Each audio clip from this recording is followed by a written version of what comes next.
अब यहाँ तक आ ही गए हैं तो हमारे चैनल को सब्सक्राइब जरूर करें और नीचे दिए गए बेल आइकन को जरूर दबाएं ताकि हर खबर सबसे पहले पहुंचे आप तक।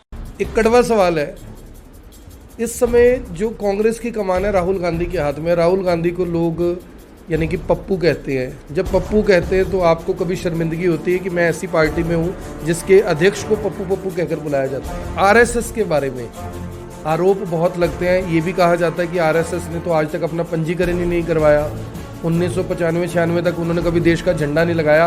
आरएसएस के बारे में शमशेर सिंह गोगी कांग्रेसी होने के नाते, कांग्रेसी विधायक होने के नाते क्या सोचते हैं कि आरएसएस क्या है? सर, जासूसी कांड की आप बात कर रहे हो। 2010 में जब अरुण जेटली जी की जासूसी हुई थी, उस टाइम पे आरोप लगे थे कांग्रेस सरकार के ऊपर। तब तो जो उस समय के प्रधानमंत्री थे मनमोहन सिंह, उन्होंने कहा था कि नेशन इंटरेस्ट में करवाई जाती है। तो अपनी सरकार में जासूसी हो तो स्टैंड कुछ और है, बीजेपी जासूसी कराए तो स्टैंड कुछ और है। अपने घोटाले हुए कांग्रेस राज में, शुरू हो जाओ 1947 से लेके 2014 तक, यानी जो मुझे लेटेस्ट याद है 2G घोटाला, कोयला घोटाला, और जो एशियन गेम्स हुई थी वो घोटाला, ओलंपिक गेम हुई उसका घोटाला।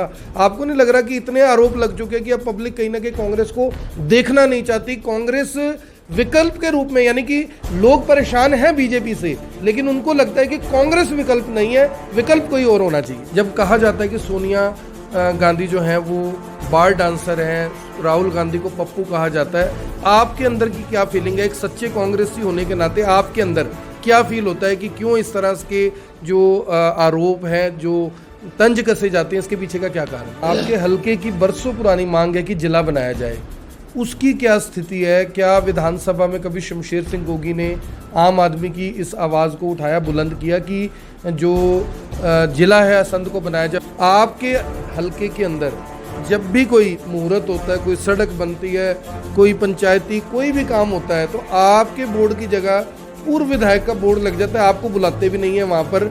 इतनी बेरुखी आपके साथ हो रही है, आप चुप कर बैठे हैं। इसके खिलाफ ही कोई धरना प्रदर्शन कर दो कि भैया मेरा बोर्ड बैनर ही लगवा दो कुछ।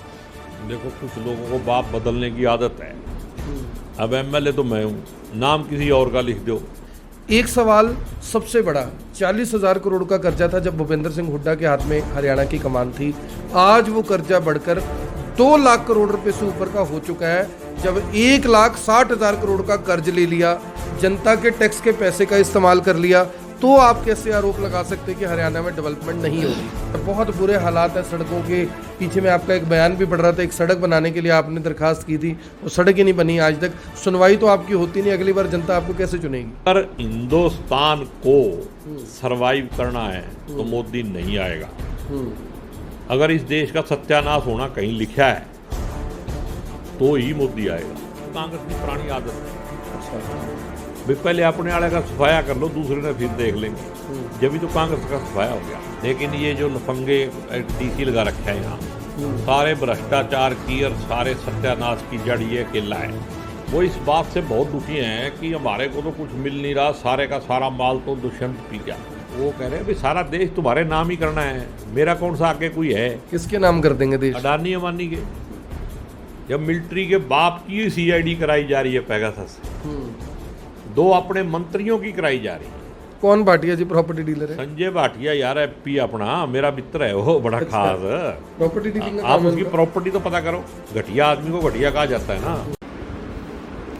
नमस्कार, मैं हूं आकर्षण उपल और इस समय आप ये सीधी तस्वीरें देख रहे हैं IBN 24 पर। दोस्तों, लगातार ये सिलसिला जारी है कि कांग्रेस और बीजेपी एक दूसरे के ऊपर आरोप प्रत्यारोप लगाते हैं। लगातार आम जनता बीजेपी से सवाल करती है कि आपने क्या विकास किया, और कांग्रेस की जब बारी आती है तो कहा जाता है कि कांग्रेस तो भ्रष्ट पार्टी है। ऐसे में अपने राजनीतिक वजूद को एक बार फिर से, यानी कि हरियाणा में लेकर आने के लिए बेकरार कांग्रेस लगातार ये कोशिश कर रही है कि बीजेपी को किसी न किसी मुद्दे पर घेरा जा सके। लेकिन साथ ही आरोप ये लगते हैं कि कांग्रेस के जो नेता हैं वो ऑफेंसिव की जगह डिफेंसिव नज़र आते हैं। यानी कि कहीं ना कहीं आरोप प्रत्यारोप का दौर तो जारी रहता है, लेकिन कहीं ना कहीं डर का माहौल भी उनमें देखा जाता है। ऐसे लोग आरोप लगाते हैं। आज से 2 दिन पहले आपने करनाल नगर निगम की मेयर रेणुबाला गुप्ता का इंटरव्यू IBN 24 पर देखा था। उस इंटरव्यू में किस तरह से रेणुबाला गुप्ता ने कहीं ना कहीं बीजेपी सरकार और अपने प्रशासन का बचाव किया, जो कि लोगों को नागवार गुजरा। इसके बाद आज हम पहुंचे हैं असंध से कांग्रेस के विधायक शमशेर सिंह गोगी के निवास पर, कुछ ऐसे मुद्दों के साथ, कुछ ऐसे सवालों के साथ जिसके जवाब आम जनता जानना चाहती है। तो जुड़ते हैं शमशेर सिंह गोगी के साथ, जो कि असंध के विधायक हैं, लगातार कांग्रेस की ओर से रिप्रेजेंट करते हैं करनाल में जब भी कोई इन्होंने आंदोलन करना होता है या किसी तरह की कोई रैली होती है। सर, सबसे पहले IBN 24 पर आपका स्वागत है। क्या कुछ कहना चाहेंगे, प्रदेश में इस समय क्या राजनीतिक गतिविधियां हो रही हैं? ओम प्रकाश चौटाला बाहर आ चुके हैं, उन्होंने भी ये कह दिया कि मध्यावधि जो चुनाव है वो हो सकते हैं। इस पर आपकी क्या प्रतिक्रिया है? सबसे पहले तो मैं आपके जितने भी दर्शक हैं और IBN 24 का धन्यवाद करता हूं, सबको राम राम करता हूं। देखो, राजनीतिक हालात जो हैं बहुत गर्म हैं। आपने देखा होगा हफ्ते में 4 दिन खट्टर साहब आजकल दिल्ली जा रहे हैं। कुछ ना कुछ तो है, वरना दिल्ली में तो कुछ नहीं है। तो कैबिनेट कह रहे हैं विस्तार होने वाला, 2 कैबिनेट मंत्री बनाए जाएंगे। अब ये तो भगवान जानता है कैबिनेट का विस्तार होने वाला है या कैबिनेट टूटने वाली है या कुछ नया खेल होने वाला है। आपको लग रहा है भी कुछ नया खेल रचा जा रहा है? ऐसा हो सकता है, क्योंकि बीजेपी के जितने भी लोग हैं वो इस बात से बहुत दुखी हैं कि हमारे को तो कुछ मिल नहीं रहा, सारे का सारा माल तो दुष्यंत पी गया। तो मेरे को ऐसा लगता है कि कहीं दुष्यंत पे नकेल कसने के लिए तो ये सारे का सारा सिस्टम नहीं बन रहा है। ऐसा हो सकता है, आपको लग रहा है? ऐसा देखो, मेरी मतलब इंट्यूशन जो है राजनीतिक तौर पे मैं जितना समझता हूँ, वरना तो अगर मंत्रिमंडल बदलना है तो ऐसा कोई लंबा चौड़ा बीजेपी के पास ना तो कोई आदमी है डंका दिखाने के लिए, और बनाने में एक आधा अगर कोई बनाना है तो बनाने में इतनी देर नहीं लगती।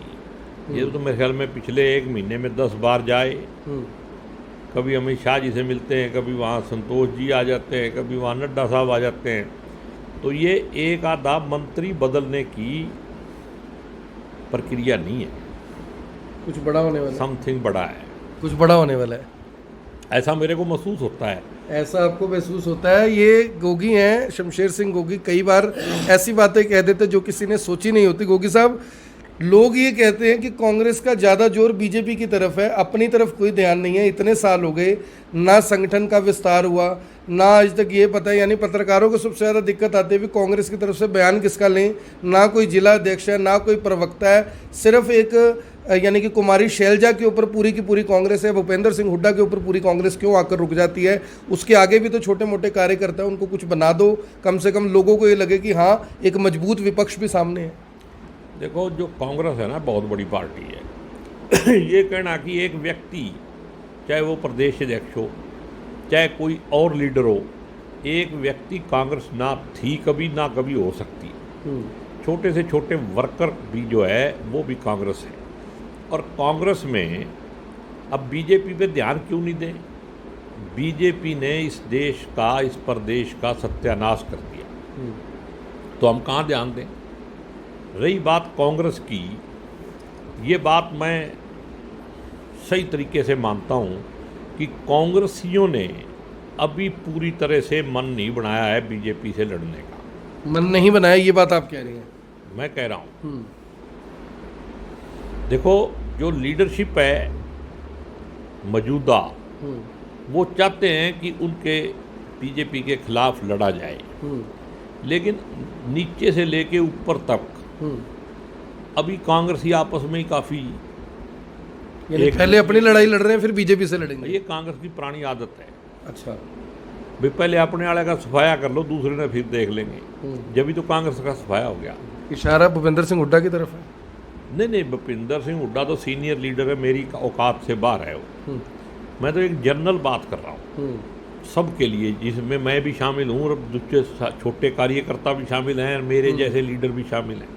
तो इसी का फायदा लेकर तो 2019 में बीजेपी की सरकार बनी थी। अगर आप लोगों ने सही से लड़ाई लड़ी होती, आपको ये अंदाजा होता कि कांग्रेस के पास 31-32 सीटें आने वाली है, थोड़ा सा टिकट वितरण सही हो गया होता तब भी आपसी लड़ाई में रह गए। अशोक तंवर पार्टी छोड़कर चले गए, कुमारी शैलजा ने कहा ये मेरे गुट को टिकटें दे दो, भूपेंद्र हुड्डा ने कहा मेरे गुट को टिकट दे दो, सुरजेवाला ने कहा मेरे गुट को टिकट दे दो, इसी चक्कर में बंटाधार हो गया पार्टी का। देखो, टिकटें तो गुटों के हिसाब से थोड़ी बहुत बढ़ जाती हैं, ये बात थोड़ी सी ठीक है, झूठ नहीं है कि कांग्रेस पार्टी जो मीडिया द्वारा दुष्प्रचार फैलाया गया 75 पार, उसकी सही तरीके से समीक्षा नहीं कर पाई। अगर वो दुष्प्रचार नहीं होता तो कांग्रेस की ही सरकार आती। कांग्रेस को समझ थी, लेकिन जो एक मौके पे हथियार बरतने वाली बात थी, वो जो 24 घंटे मीडिया बिका हुआ मीडिया है, सोशल मीडिया की बात नहीं कर रहा हूँ मैं, आप लोग उसमें नहीं हो, जो बिका हुआ मीडिया है वो 24 घंटे लोग देखते थे, फिर भी देख लो 40 सीट आई, क्या आया? 75 पार दुष्प्रचार कैसे? वो तो उनकी कैंपेनिंग थी, आपका जोर था, आपका दम था, आप 85 पार का नारा देते थे, किसी ने रोका थोड़ी था कांग्रेस को। मैं बीजेपी के नारे की बात नहीं कर रहा हूँ मैं, मीडिया के दुष्प्रचार, उन्होंने उस पार्टी बन गया मीडिया उसमें, और लोगों में ये बात एक फैल गई वे बीजेपी वाले जीत रहे, वरना तो मतलब खट्टर साहब को पसीने आ जाते। पसीने तो आ ही गए थे, खुद कैसे जीते हैं बताइए आप। पसीने तो अभी पूरी तरह से नहीं आए, अब आएंगे। अब आएंगे। मेरे को नहीं लगता कि वो करनाल से इलेक्शन लड़ेंगे, अब तो जो कर दिया उन्होंने। देखो, करनाल में इतनी दुर्दशा, आप अभी मेयर की बात कर रहे थे, यहाँ पे ना कोई मेयर है, ना कोई खट्टर साहब है, बड़ा आदमी है वो व्यक्तिगत तौर पे, लेकिन ये जो लफंगे डीसी लगा रखे हैं यहाँ, सारे भ्रष्टाचार की और सारे सत्यानाश की जड़ ये अकेला है। करनाल के डीसी की बात कर रहे हैं? हाँ, करनाल के डीसी की बात कर रहा हूँ। आप इतने घपले रोज उठा रहे हो, हर रोज कोई ना कोई शिकायत आ रही है, किसी की कभी जांच देखी आपने? घपला हो सकता है, जांच नहीं हो सकती। कारण क्या है? कारण भ्रष्टाचार है, और क्या है? जब मैंने माल खा लिया, मेरी आंख भी शर्माएगी, मुंह खाएगा तो आंख शर्माएगी ना। सत्यानाश कर रखा है सारे कामों का। नहीं तो जो करनाल के डीसी हैं, आईएएस अधिकारी हैं, अपनी काबिलियत के तौर पर वो आईएएस बने, एक डीसी को, एक आईएएस को इस तरह से लफंगा कहना आपको लगता है ठीक है? मैं कहता हूँ कि जो भी घटिया काम करेगा वो लफंगा ही है ना, चाहे वो लीडर हो चाहे डीसी हो। और मैं ये कह रहा हूँ कि ये डीसी उस तरीके से काम कर रहा है। अगर डिग्री डुग्री लेके पढ़ पुढ़ के तो कोई भी बन सकता है, क्या है? और भी बहुत सारे लोग हैं, किसी अच्छे आदमी को भी लगाया जा सकता है। इससे पहले डीसी थे, उसका भी नाम ले दिया आपने। लेकिन यहाँ पे तो इस डीसी की ये देन है कि इसको स्मार्ट सिटी बनाते बनाते लोगों के घरों में, मॉडल टाउन में पानी बढ़ गया। जब से मैं पैदा हुआ हूँ, 65 साल का हो गया, और 50 साल से तो आप मान के चलो कि करनाल को अच्छी तरह से जानता हूँ, वैसे 55 साल से लगाओ। इस करनाल के मॉडल टाउन में मैंने कभी पानी किसी के घर में घुस गया ये नहीं सुना था, ये पहली बार सुना है। पहली बार आपने सुना है? तो डीसी साहब से नाराज़गी क्या है? पहले भी आपने कई बार बयान दिए, मेरा फ़ोन नहीं उठाते, मैं दफ्तर जाता हूँ, मिलते नहीं, बुलाते नहीं, नीचे नहीं आते। यानी क्या लग रहा है, एक विधायक इस तरह से कह रहा है, जबकि पिछले, आपको याद होगा, पिछली सरकार में तो मुख्यमंत्री ने खुद कहा था कि एक जो विधायक हैं वो कम से कम यानी कि मुख्य सचिव के दर्जे के होते हैं। इस तरह के बयान भी सामने आए थे। तो इस तरह से किसी विधायक के साथ कैसे किया जा सकता है? कहने को तो मेरे पास लेटर है कि आपका प्रोटोकॉल जो मुख्य चीफ सेक्रेटरी से ऊपर है, लेकिन जो डीसी है, मैंने आपको कहा वो मुख्यमंत्री से ऊपर है। मैंने पहले कहा ना आपको, तो यहाँ ना कोई मेयर है, ना कोई एमएलए है, सब कुछ डीसी है। इसके कारण क्या है? पैसा। अगर ये भ्रष्टाचारी ना होता तो फिर ये ऊपर कैसे हो गया? इसको डर होना चाहिए। मतलब ये विधायक को विधायक ही नहीं समझता, और मैं खिलाफ नहीं हूँ उसके मतलब जो कार्य प्रणाली है उसके खिलाफ, व्यक्तिगत मेरा उससे क्या रोड़ा है? तो कार्यप्रणाली के आप खिलाफ हैं। एक सवाल है, आप कह रहे हैं भ्रष्टाचार है, इस तरह से यानी कि काम ठीक नहीं कर रहे। जब मुख्यमंत्री जी से मीडिया के जो पत्रकार हैं वो सवाल पूछते हैं, जी करनाल में दीवारें टूट रही हैं, बिना सीमेंट के ईंटें लग रही हैं, तो मुख्यमंत्री जी ने जब ये बयान दे दिया कि सभी काम तय मापदंड से हो रहे हैं, फिर आप ये आरोप कैसे लगा सकते हैं? अब बिना जांच के मुख्यमंत्री जी जांच बैठाते, उसके बाद रिपोर्ट आती, फिर ये बयान देते। बिना जांच के बस बयान देना तो ये एक बचकानी बात है। मुख्यमंत्री जी को ऐसा करना भी नहीं चाहिए। ठेकेदार को कहीं ना कहीं शेल्टर नहीं करते। इससे तो ऐसे लगता है कि वो डीसी के प्रभाव में है, जो डीसी कह देता है। अब ठेका कैसे मिलता है? ठेकेदार तो अफसरों के दफ्तर में बैठे होते हैं, ठेका लौट हो जाता है। आपके यहाँ कितने घपले हुए? धान का घपला हुआ, कोई आया बाहर? फूड सप्लाई का घपला हुआ, कितना अनाज बेच दिया। एक इंस्पेक्टर को मैंने पकड़वाया था, अब उसको जो सख्त नोटिस था वो भी नहीं दिया। जांच भी कर ली, माल भी पकड़ा गया, सारा कुछ हो गया, चार्जशीट भी हो गया। अब वो उसको नोटिस वो दिया जिसमें वार्निंग दी जाएगी। 8 के तहत दे दिया, 7 में नहीं दिया। 7 में नहीं दिया। रूल 8 में चार्जशीट कह रहे हैं गोगी साहब की कर दिया। गोगी साहब, एक कड़वा सवाल है, इस समय जो कांग्रेस की कमान है राहुल गांधी के हाथ में, राहुल गांधी को लोग यानी कि पप्पू कहते हैं। जब पप्पू कहते हैं तो आपको कभी शर्मिंदगी होती है कि मैं ऐसी पार्टी में हूँ जिसके अध्यक्ष को पप्पू पप्पू कहकर बुलाया जाता है? नहीं, मुझे शर्म आता है कि ऐसे देश में जहाँ पे सत्ताधारी पार्टी विपक्ष को ख़त्म करने के लिए पता नहीं क्या क्या लफ्ज़ यूज करती है, क्या क्या हथकंडे यूज करती है। आपने ताज़ा देख लिया। यहाँ पे कोरोना में लोग मर गए, भूखे लोग मर गए, मजदूर जो है घर जाने के लिए रास्ते में सड़कों पे मर गए, बच्चे पैदा सड़कों पे हो रहे हैं। इस देश के प्रधानमंत्री को शर्म नहीं आई, और पेगासस की जांच करवाने में भी दिक्कत है। तो ये जो पेगासस का मामला है, मैं अभी टीवी पे सुन रहा था कि इसके जासूसी कांड की बात कर रहे हैं। हाँ, जासूसी कांड जो है, पेगासस जासूसी जो है भाई, अगर ये करवाई जाती है तो करोड़ों रुपए का खर्च आता है, अरबों रुपए का। तो वो खर्चा फिर भारत सरकार के पास कहाँ से आ गया? प्राइवेट आदमी को वो मिल नहीं सकता, और सरकार ये मान ही नहीं रही है भी ऐसा कुछ हुआ है।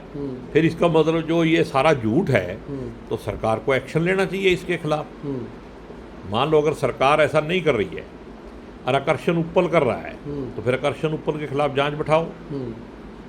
आकर्षण उपल कर नहीं सकता क्योंकि वो प्राइवेट को मिल नहीं सकता। और जो इजराइल से दोस्ती करेगा, इजराइल के आप सोच को जानते हो ना, इजराइल की सोच वही है जो यहाँ लागू की जा रही है भारत में। और इजराइल के प्रधानमंत्री से दोस्ती रखोगे तो फिर यहाँ लोकतंत्र नहीं बचेगा, राजतंत्र हो जाएगा, और उसकी तरफ ही देश बढ़ रहा है। राजतंत्र की ओर देश बढ़ रहा है, ये शमशेर सिंह गोगी बड़ी बात कह रहे हैं। सर, जासूसी कांड की आप बात कर रहे हो, 2010 में जब अरुण जेटली जी की जासूसी हुई थी, उस टाइम पे आरोप लगे थे कांग्रेस सरकार के ऊपर। तब तो जो उस समय के प्रधानमंत्री थे मनमोहन सिंह, उन्होंने कहा था कि ये नेशन इंटरेस्ट में करवाई जाती है। तो अपनी सरकार में जासूसी हो तो स्टैंड कुछ और है, बीजेपी जासूसी कराए तो स्टैंड कुछ और है। नहीं, नेशनल इंटरेस्ट में कराई जाती है, और बहुत सारी एजेंसियां करती हैं। क्या सुप्रीम कोर्ट के जजों की भी नेशनल इंटरेस्ट है? क्या आर्मी के जो बड़े साहब हैं उनका भी नेशनल इंटरेस्ट है? 40 बड़े पत्रकार घरानों का कराया जाना, क्या ये भी नेशनल इंटरेस्ट है? राहुल गांधी को आप छोड़ दो। लोग यानी सवाल उठा रहे हैं कि अडानी और अंबानी की जासूसी क्यों नहीं हुई, बाकी तो सबकी हो गई। अडानी और अंबानी तो जासूसी करवा रहे हैं। ये पैसा जो है, आप देखना एक दिन इसकी जांच होगी और ये ऐसा आएगा। मैं अब एक संभावना बता रहा हूँ आपको। वो कहेंगे सरकार ने पैसा दिया ही नहीं, सरकार के खाते से पैसा गया ही नहीं। तो दिया होगा अडानी अंबानी ने। इस कोरोना महामारी में 23 करोड़ लोग गरीबी की रेखा में आ गए, मध्यम वर्ग से। लेकिन अंबानी जी की और अडानी जी की प्रॉपर्टी 3 गुना बढ़ गई। एशिया के नंबर 1 बनने जा रहे थे अडानी जी, अब तो शेयर गिर गए। खैर, उनके नहीं, शेयर नहीं गिरे हैं, वो भी ड्रामा होगा। मोदी जी ने कहा होगा मैं मर जाऊंगा, इलेक्शन आने वाला है, थोड़े दिन रुको, हैं ज़्यादा अमीर ना बनो। नहीं, वो कह रहे हैं भाई सारा देश तुम्हारे नाम ही करना है, मेरा कौन सा आगे कोई है? किसके नाम कर देंगे देश? अडानी अंबानी के। पूरा देश उनके नाम कर देंगे। भाई देखो, जिस देश के अंदर आप किसी व्यक्तिगत आदमी को इतना पावरफुल कर दो कि वो देश के नागरिकों का सौदा करने लग जाए, मैं तो इस विचार करना चाहिए सरकार को कि किसी आदमी की इतनी ज़्यादा ताकत नहीं होनी चाहिए देश में जो सरकार से अकड़ जाए। इन लोगों के पीछे पीछे सरकार घूमती है। क्यों एक ही आदमी को तुम बढ़ाए जा रहे हो? आप एनपीए भी हो और आपको लोन दिया जा रहा है। अडानी को एनपीए कितना है? आज वाइट पेपर इशू करो ना दोनों पे।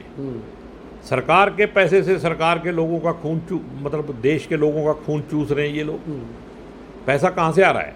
बैंक दे रहा है। बैंक का पैसा किसका है? देश की जनता का। और जो देश की जनता के पैसे से ही देश की जनता को मारा जा रहा है, ऐसी अर्थव्यवस्था बना के रखी है, ऐसी पॉलिसी बना के रखी है, और ये राष्ट्र भक्त कहलाते हैं अपने आप। ये तो देशद्रोही हैं, ये राष्ट्र भक्त नहीं है। देशद्रोही तो वो कांग्रेसियों को कहते हैं, अगर कोई आपके फेवर में कमेंट भी कर दे वो भी देशद्रोही हो जाता है। वो तो देखो ऐसे है भाई, वो तो एक वो चलाने के लिए सच्चाई क्या है, जो देशभक्त है ना, वो कभी राष्ट्र भक्त नहीं हो सकता। अच्छा, ऐसा है। ये बात मैं मतलब थ्योरी की बात कर रहा हूँ। राष्ट्रभक्ति क्या है?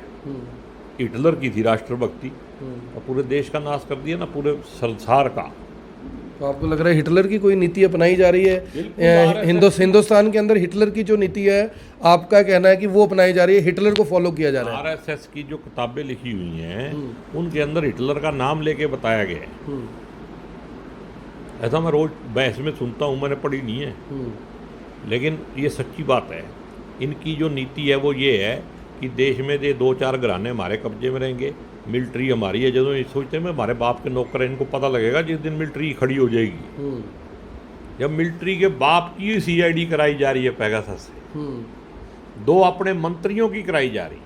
क्या मकसद क्या हो सकता है? मकसद क्या हो सकता है गोगी साहब इसका? मकसद है भाई देश में अपना कब्जा रखना, भाई कौन आदमी कहाँ जा रहा है। आप किसी के बेडरूम की जासूसी कैसे करा सकते हो? कौन से देश का कानून कहता है? संविधान के खिलाफ, सुप्रीम कोर्ट के खिलाफ आप काम कर रहे हैं। और कई केंद्रीय मंत्री जो बदले हैं उनकी भी जासूसी चल रही थी, यानी पहले ये देखा गया कितने ईमानदार है। मैं कहता हूँ जिस देश का होम मिनिस्टर पहले तड़ी पार रह चुका हो, वहाँ क्या उम्मीद करते हो आप? उम्मीद है कुछ? तो ये जिस दिन ये खुलेगा ना, ये देश के अंदर बहुत सारे अंधभक्त हैं आज भी। जिस दिन ये अंधभक्ति दूर होगी और ये पर्दे फाश होंगे, फिर इस देश की जनता जो है वो दोथड़ मार के रोएगी, भाई हमारे से ये गलती कहाँ होगी। ये तो धर्म का नशा है, ये सत्यानाश कर देता है। पेट की आग के ऊपर धर्म का नशा बेचा जा रहा है। देश के किसानों को मारा जा रहा है, मध्यम वर्ग को मारा जा रहा है, व्यापारी मार दिए। और क्या है भाई, सब लोग ऐसे भूखे नंगे हो जाएं कि वो रोटी के लिए तरसें। उनको किसी तरह के राजतंत्र की उसकी है, जो आदमी बोलता है उस पर राजद्रोह। लोकतंत्र में राजद्रोह कैसे हो सकता है भाई? लोकतंत्र तो कहता है कि जनता का राज है, तो राजा है ही नहीं, तो राजद्रोह कैसे हुआ?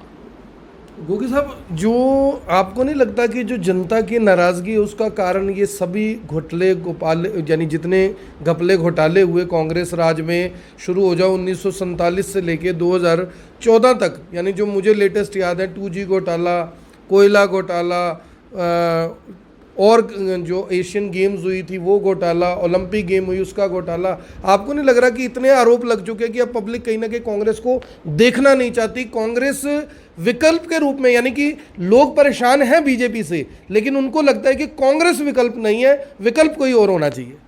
देखो, कांग्रेस ही विकल्प है, और ये कांग्रेस की मानता है कि अगर इल्ज़ाम लगे तो उन्होंने जांच कराई और उन लोगों को जेल में भेजा। लोगों को ये सोचना पड़ेगा कि इन 7 सालों में 70 घपले हो चुके, एक की भी जांच हुई? आप मतलब सुप्रीम कोर्ट के चीफ जस्टिस पे तो पेगासस लगा रहे हो, उसके खिलाफ जो लड़की इल्ज़ाम लगाती है उसके परिवार के लगा रहे हो। मतलब कमाल है।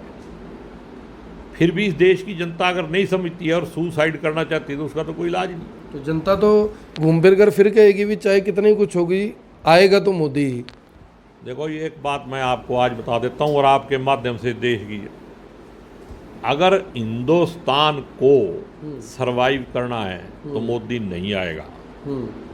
अगर इस देश का सत्यानाश होना कहीं लिखा है तो ही मोदी आएगा। सर, एक सवाल और, पप्पू के सवाल मैंने कर लिया। सोनिया गांधी हैं, कहते हैं कि जब सोनिया गांधी ने कमान ली कांग्रेस की हाथ में, तब से कांग्रेस एकजुट रही, सरकार भी बनी, 2 टर्म आपने यूपीए के चलाए, लेकिन जब इस तरह से बीजेपी कहती है कि यानी उनको प्रधानमंत्री बनने की जब बारी आई थी तो सुषमा स्वराज ने यहाँ तक कह दिया था कि मैं अपने बाल कटवा दूंगी, आपको याद होगा। जब कहा जाता है कि सोनिया गांधी जो हैं वो बार डांसर हैं, राहुल गांधी को पप्पू कहा जाता है, आपके अंदर की क्या फीलिंग है? एक सच्चे कांग्रेसी होने के नाते आपके अंदर क्या फील होता है कि क्यों इस तरह के जो आरोप हैं, जो तंज कसे जाते हैं, इसके पीछे का क्या कारण है? देखो, ये हिंदुस्तान है, यहाँ नारी को देवी कहा जाता है, ठीक है, और वो इस हिंदुस्तान की बहू है। क्या कहना चाहिए उसको? अगर कोई नीचता पे आ जाए और गंदी भाषा यूज करे तो उसके बारे में सोचना भी मेरे ख्याल में पाप है। और ये सांस्कृतिक दल, सामाजिक दल, भारतीय संस्कृति को आगे ले जाना, विश्व कुटुंबे दल, इनकी मानसिकता यही है। औरत के प्रति इनकी क्या मतलब व्यवस्था है वो आप समझते हो। इसमें कितने लोग हैं जो औरत को इज्जत देते हैं? तो राहुल गांधी को तो कम से कम इज्जत देनी चाहिए उनको। नहीं, राहुल गांधी को इज्जत ये इनके देने से ना देने से कोई फर्क नहीं पड़ता। राहुल गांधी की इज्जत है, वो इस देश का बेटा है और वो इस देश का बेटा रहेगा। कुत्ते तो भौंकते हैं गलियों पे, क्या फर्क पड़ता है? तो सर, आपने बीजेपी की बात कर ली, सबकी कांग्रेस की बात हो गई। आरएसएस के बारे में आरोप बहुत लगते हैं। ये भी कहा जाता है कि आरएसएस ने तो आज तक अपना पंजीकरण ही नहीं करवाया, 1995-96 तक उन्होंने कभी देश का झंडा नहीं लगाया। आरएसएस के बारे में शमशेर सिंह गोगी कांग्रेसी होने के नाते, कांग्रेसी विधायक होने के नाते क्या सोचते हैं कि आरएसएस क्या है? देखो, आरएसएस ने एक मखौटा पैर रखा है झूठ का। ना वो इस देश के संविधान को मानती, ना वो इस देश को मानती। पहले ये कहते थे हिंदू, हिंदी, हिंदुस्तान, और अब भागवत जी क्या कहते हैं कि मुसलमानों के नाम पे जितने वोट लेने से ले लिए, इनको पता लग गया भी हमारी पोल खुल गई, अब भी हम जो थे वो पता चल गया। तो जब पता चल गया तो अब भागवत जी कहते हैं कि अब मुसलमानों का डीएनए और हिंदुओं का डीएनए एक ही है, फिर झगड़ा किस बात का है? मैं तो उस गुरु का चेला हूँ जो ये कहता है भी कोई भी जीव अगर धरती पे पैदा हुआ है, ठीक है, भाई मंदा ताको आखिए जे दूजा होए। जब परमात्मा एक है तो दो हो ही नहीं सकते नीचे। आपकी सोच दो हो सकती है, आपका विचार घटिया हो सकता है, लेकिन यहाँ परमात्मा के घर में दो नहीं हो सकते। और मैं आरएसएस को और जो भी कट्टरवादी संगठन है दुनिया का, चाहे वो मुसलमानों का है, चाहे सिखों का है, चाहे ईसाइयों का है, उसमें और इसमें, मुस्लिम लीग में और आरएसएस में 0% का फर्क नहीं है। सोच एक ही है। ऐसा लगता है आपको? नहीं, ऐसा है। अगर मतलब मेरी सोच है भाई आकर्षण जो है हिंदू है और मैं सिख हूँ, ठीक है, तो दोनों हम अलग अलग हैं, तो फिर आरएसएस क्या हो गया? कट्टरवाद आ गया ना। जो इंसानियत जिस दल में नहीं है, आरएसएस में इंसानियत नहीं है, बाकी सब कुछ इंसानियत नहीं है आरएसएस में, ऐसा शमशेर सिंह गोगी जो विधायक है उनका कहना है। सर, लौटते हैं वापस हरियाणा की तरफ। एक सवाल सबसे बड़ा, 40,000 करोड़ का कर्जा था जब भूपेंद्र सिंह हुड्डा के हाथ में हरियाणा की कमान थी। आज वो कर्जा बढ़कर 2 लाख करोड़ रुपए से ऊपर का हो चुका है। जब 1,60,000 करोड़ का कर्ज ले लिया, जनता के टैक्स के पैसे का इस्तेमाल कर लिया, तो आप कैसे आरोप लगा सकते हैं कि हरियाणा में डेवलपमेंट नहीं हो रही? नहीं, डेवलपमेंट तो आपको दिखाई दे रही कहीं? आप तो दिन रात मेरे से भी ज़्यादा मेहनत करते हो, कहीं दिखाई दी आपको? करनाल में एक सड़क शुरू हुई थी, अभी तक मेरे ख्याल में पूरी नहीं हुई। कोई बनी पूरी सड़क? ये 5-4 गेट बना दिए, किसी गरीब को रोटी दे देते, किसी का मकान बना देते। लोग बरसात के अंदर भीग रहे हैं, लोगों के रहने की जगह नहीं है। इन गेटों का क्या करना? दीनदयाल उपाध्याय का करनाल में क्या है? हैं? उसके मामे थे यहाँ, क्या है उसका यहाँ? दीनदयाल उपाध्याय के नाम पे, अरे बना देते ना कल्पना चावला के नाम पे, यूनिवर्सिटी भी दीनदयाल उपाध्याय के नाम पे। पहले उन्हीं के नाम पे थी, कल्पना चावला के नाम। वो करनाल की बेटी थी, उसने करनाल का नाम रोशन किया। और करनाल के जो नपुंसक लोग हैं, कोई बोला नहीं, वो अंधभक्ति में पड़े। तो इस देश का सत्यानाश कहाँ होता है? जब आप दिमाग से नागरिकता के ऊपर धर्म का या जात का नशा हावी हो जाए तो समझो देश का नाश है। गोगी जी, आपके हलके की तरफ लौटते हैं। आपके हलके की बरसों पुरानी मांग है कि जिला बनाया जाए, उसकी क्या स्थिति है? क्या विधानसभा में कभी शमशेर सिंह गोगी ने आम आदमी की इस आवाज़ को उठाया, बुलंद किया कि जो जिला है असंध को बनाया जाए? बहुत बुरे हालात है सड़कों के। पीछे में आपका एक बयान भी पढ़ रहा था, एक सड़क बनाने के लिए आपने दरखास्त की थी, वो सड़क ही नहीं बनी आज तक। सुनवाई तो आपकी होती नहीं, अगली बार जनता आपको कैसे चुनेगी? नहीं, जनता तो इंसानियत के नाते और ईमानदारी के नाते और एक सच्चे सुच्चे आदमी के नाते चुनेगी। रही बात सड़कें बनवाने की, वो भी मैं बनवा रहा हूँ। पिछले 5 साल में 1.65 किलोमीटर सड़क बनी है असंध हल्के में। कितनी जी? 1.65। बस ये नई सड़क कितनी बनी है? 1.65। इतनी तो गलियां बन जाती है करनाल में। इससे ज़्यादा तो मैंने बनवा दी। अब ये पिछले 5 साल की रिपोर्ट दी है लिखत में मेरे पास सरकार ने। अब विर्क साहब की बात कर रहे थे, विधायक थे। मैं किसी वीर ऐसे ऐसे लोगों का मैं ध्यान नहीं करता। वो तो मंडी है पैसे कमाने की, उनको राजनीति से कोई लेना देना नहीं है। जो चंद लोग जो धंधा समझ के राजनीति में आते हैं, मैं उनके खिलाफ हूँ और कहीं उनका जिक्र भी नहीं करना चाहता। अपनी जुबान गंदी करने का कोई फायदा नहीं है। लोग सवाल तो पूछेंगे ना कि बात ये है कि जिला बनाने की मांग आज से 4 साल पहले मैंने उठाई थी, 5 साल पहले, और मैं उस मांग के ऊपर विधानसभा में भी बात कर चुका हूँ, मुख्यमंत्री से बात कर चुका हूँ और मुख्यमंत्री ने मेरे को हाँ भरी है कि मैं संध को जिला बनाऊंगा। उसका सर्वे हो चुका है और मुझे पूरी उम्मीद है कि जिला संध बनेगा। जिला बनेगा तो असंध वालों के लिए बड़ी खबर ये है कि असंध को जिला जल्द ही बनाया जाएगा, ऐसा शमशेर सिंह गोगी का कहना है। क्योंकि मुख्यमंत्री जी से इनकी मुलाकात हुई और कह रहे हैं कि आश्वासन भी दे। सर, एक आखिरी सवाल है आपसे। आपके हलके के अंदर जब भी कोई मुहूर्त होता है, कोई सड़क बनती है, कोई पंचायती कोई भी काम होता है, तो आपके बोर्ड की जगह पूर्व विधायक का बोर्ड लग जाता है, आपको बुलाते भी नहीं है वहाँ पर। इतनी बेरुखी आपके साथ हो रही है, आप चुप कर बैठे हैं। इसके खिलाफ ही कोई धरना प्रदर्शन कर दो कि भैया मेरा बोर्ड बैनर ही लगवा दो कुछ। देखो, कुछ लोगों को बाप बदलने की आदत है। अब एमएलए तो मैं हूँ, नाम किसी और का लिख दो तो मानसिकता किसकी है? आरएसएस की है। वहीं ट्रेनिंग आई है ना। काम मैं करवाता हूँ। भाटिया जी यहाँ बैठ के अब एमएलए का नाम नहीं लिखते, मैंने बहुत शोर मचाया इस पर। तो अब भाटिया जी यहाँ से बटन दबा देते हैं। तो भाटिया जी को ये ही नहीं पता भाई करना क्या है, करना नहीं। प्रॉपर्टी डीलरी के अलावा कोई काम नहीं। कौन करता है प्रॉपर्टी डीलिंग का काम? भाटिया जी। कौन भाटिया जी प्रॉपर्टी डीलर है? संजय भाटिया यार, एमपी अपना, मेरा मित्र है वो, बड़ा खास। प्रॉपर्टी डीलिंग का आप काम उसकी प्रॉपर्टी तो पता करो। जिस दिन उसने किसानों को गाड़ियाँ दी, मैंने उस दिन भी कहा था भी ये लोगों को मतलब जो वो कह रहा था भाषा, वो मैं नहीं बोल सकता। तो मैंने कहा इसकी 2 साल की जांच करा लो भी 2 साल पहले इसकी कितनी प्रॉपर्टी थी, आज कितनी है, पता लग जाएगा भी ये गाड़ी किस पे लागू होती है। घटिया आदमी को घटिया कहा जाता है ना। अगर किसी को वैसे ही आप घटिया कह दो, उसका जवाब देने की जरूरत नहीं होती है। थोड़े दिन के बाद अपने आप लोगों को पता लग जाता है ये अच्छा है या घटिया है। लेकिन मेरा कहने का मतलब है भाई काम मैं करा के लेता हूँ, अफसरों के पीछे घूम घूम के दिन रात, और भाटिया जी बटन दबा देते, इससे क्या फर्क पड़ेगा? लोगों को पता है इस बात। तो यानी कहीं ना कहीं राजेश खन्ना का वो गाना लागू होता है भी ये पब्लिक है, ये सब जानती है, पब्लिक है। बिल्कुल, ये तो पब्लिक है ना।